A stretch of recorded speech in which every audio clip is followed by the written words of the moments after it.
This is Sinix. I watched a ton of his videos while compiling a huge list of the advice he's given. I then trimmed this down into the 31 best points and most actionable steps, which I'll be giving to you in this video. So if you want to learn how to draw like a pro, then this video is for you. Number 1. Draw like a painter. Instead of drawing things with lines and iconically, draw with light and shadow only to define the form. Paint like a sculptor.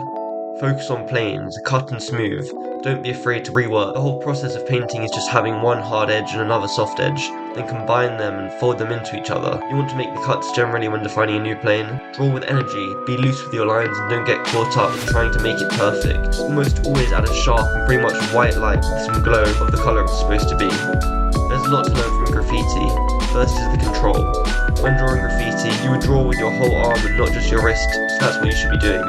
Next is how it avoids overlap and kissing tangents, which are almost always bad, and mostly avoids parallel tangents, which are usually bad but can be okay. Use lots of different lines and angles to do this. Finally, how things are in perspective and look 3D. Don't make your drawings flat, put them in perspective too. Next is what he calls conceptual contrast. Take something and make it have contrast with the concept of it, like putting a Japanese temple in a desert or making a flower bigger than a person to make it stand out. Another element of design theory is big, medium, small. Have one big element, a couple medium and a few small. This is why the golden ratio works and Pikachu looks good. To expand your visual library, which is basically the things you can conceptualize in your head, it's good to consume some different stuff like movies, books, games or art. Then do lots of studies to improve your clarity of the different things you have in your visual library whenever you see something that captivates you. Focus is an important aspect of art. Try focusing on something other than the thing you're drawing, but still on the canvas, like the other eye you're not drawing, or drawing the eye to use your peripheral vision and keep the proportions in check. When painting shadows, there are 3 cool things you can do to enhance them.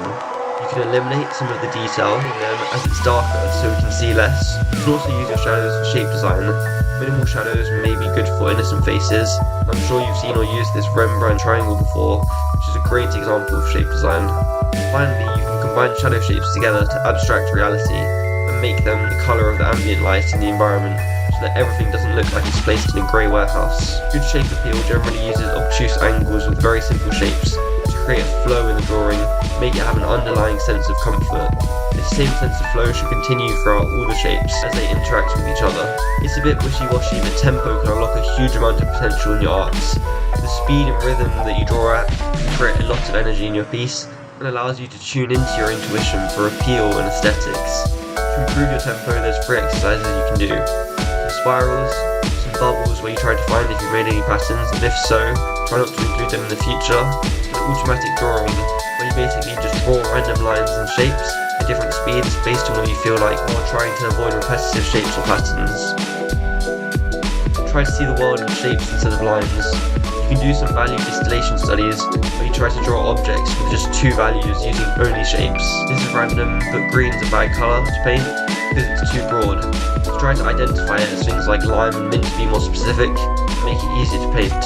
More quick and random tips. When looking to check your values, squint, and when looking to check your colour, keep your eyes wide open. If you're struggling drawing the head, draw masks instead. Imagine it as curved paper and just block out the basic features on top, then add more detail.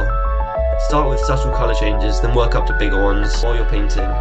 Don't just use one colour for your base tone, vary it with quite a few. Don't feel forced to stick strictly to realism.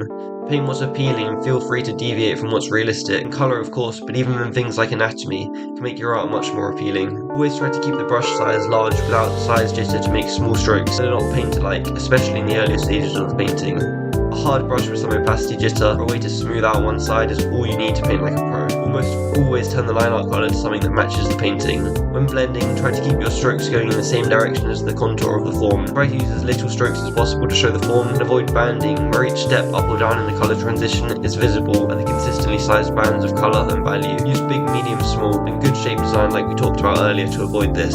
6 quick health tips when you're drawing. Number 1, avoid locking your body in a set position for too long. This is common with necks, so tilt your head regularly to look at your painting. 2, get a display tablet for your spine so you aren't constantly looking down. 3. Don't hold your pen or stylus too tight. 4. Use a high sensitivity, force you to develop a light touch. 5. Stretch your hamstrings, stand up occasionally and touch the ground to do it. If you want, you can do a bodyweight squat while you're in the stretch position as well. Lastly, mental health is no different from any other type of physical health. While you're feeling some way, apparently your brain can't contextualize what it's like to feel any other way. All things that you're passionate about. To create focal interest, you can use lots of different types of contrast, but value contrast is the king.